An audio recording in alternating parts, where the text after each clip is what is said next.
বিসমিল্লাহির রহমানির রহিম। আসসালামু আলাইকুম। নতুন আরেকটি এপিসোড দেখার জন্য আপনাদের সবাইকে স্বাগতম জানাচ্ছি।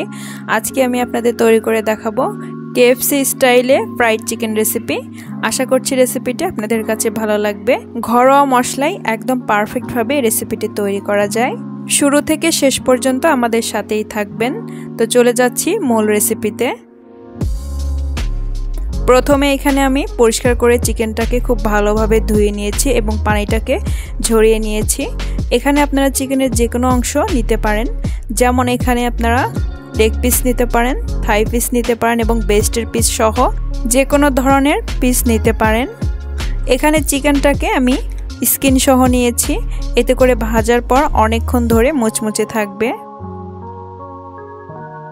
প্রথমে একটি বাটিতে আমি দিয়ে দিচ্ছি 1 টেবিল চামচ আদা বাটা, দিয়ে দিচ্ছি 1 টেবিল চামচ রসুন বাটা, দিয়ে দিচ্ছি 1 টেবিল চামচ সয়া সস, এখানে লাইট সয়া সস ব্যবহার করেছি, দিয়ে দিচ্ছি 1/2 টেবিল চামচ কালো গোলমরিচ, গোলমরিচের গুঁড়াটা এখানে ব্যবহার করেছি, দিয়ে দিচ্ছি 2 চা চামচ টমেটো সস,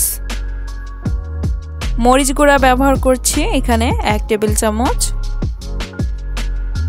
সেই সাথে এখানে আমি দিয়ে দিচ্ছি ম্যাগি নুডলসের মশলা। তো সবশেষে এখানে স্বাদ মতো লবণ দিয়ে দিচ্ছি। এখন এই সমস্ত উপকরণগুলোকে আমি হাতের সাহায্যে খুব ভালোভাবে মেখে নিব। মেখে নেওয়া হয়ে গেলে এখানে একে একে চিকেনের পিসগুলো দিয়ে দিচ্ছি।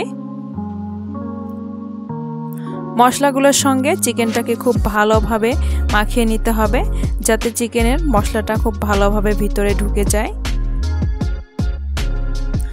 চিকেনটাকে খুব ভালোভাবে মাখিয়ে নেওয়া হয়ে গিয়েছে। এখন এটাকে আমি রেস্টে রেখে দিব 2 ঘন্টার জন্য। তো হাতে যদি সময় থাকে তাহলে আরও অনেকক্ষণ ধরে এটাকে রেস্টে রেখে দিবেন। এখন আমি বাটার মিল্ক তৈরি করে নিব। এখানে আমি 1 কাপ পরিমাণ তরল দুধ নিয়েছি, আর সাথে আমি দিয়ে দিচ্ছি একটা ডিম, আর এখানে আমি কাঁচা দুধটা নিয়েছি। এখন চামচের সাহায্যে ডিমটাকে দুধের সঙ্গে খুব ভালোভাবে আমি মিলিয়ে নিব। এখন এখানে আমি দিয়ে দিচ্ছি 1 টেবিল চামচ ভিনেগার। ভিনেগারটা দিলে এই দুধটা একদম বাটার মিল্কের কাজ করবে। এখন ভালোভাবে আমি মিশিয়ে নিব। আপনারা দেখতে পাচ্ছেন এটা কিন্তু একদম ইনস্ট্যান্ট বাটার মিল্ক। তো এভাবেই করে আমি এটাকে বানিয়ে নিয়েছি।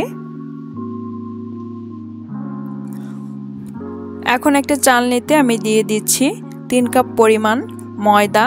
এখানে ময়দাটাই নিতে হবে, এতে করে এটা অনেক বেশি ক্রিস্পি হবে। সাথে অ্যাড করে দিচ্ছি 1/3 কাপ পরিমাণ কর্নফ্লাওয়ার।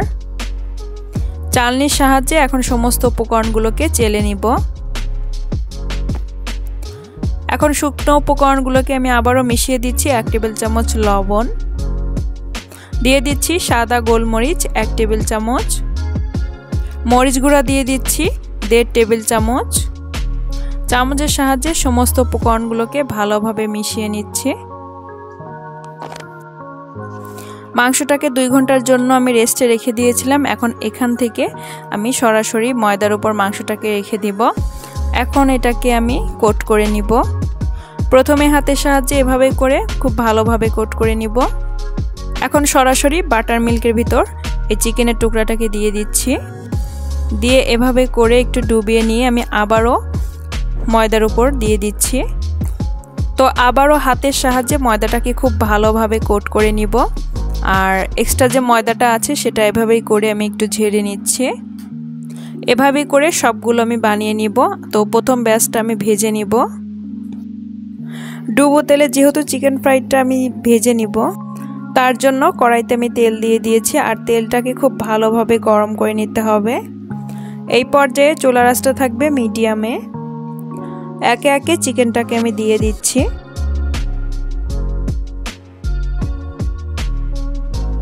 চিকেনটাকে দেওয়ার পর সাথে সাথে কিন্তু উল্টানো যাবে না, কিছুক্ষণ এভাবে ভেজে নিতে হবে।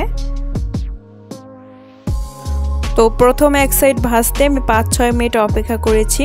তো এবারে আমি চিকেনটাকে উল্টিয়ে দিচ্ছি।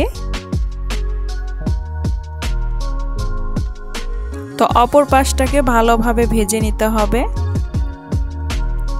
তো আমি আবারও আরেকটা সাইড ওইভাবে উল্টিয়ে দিচ্ছি।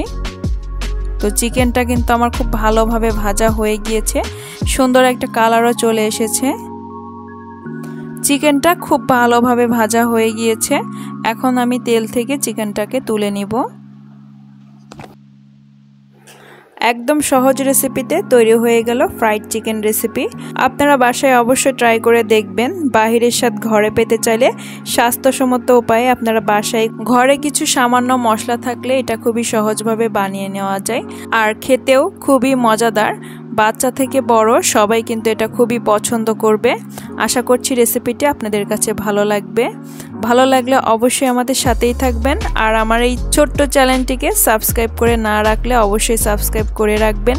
আজ এখানে বিদায় নিচ্ছি। আল্লাহ হাফেজ।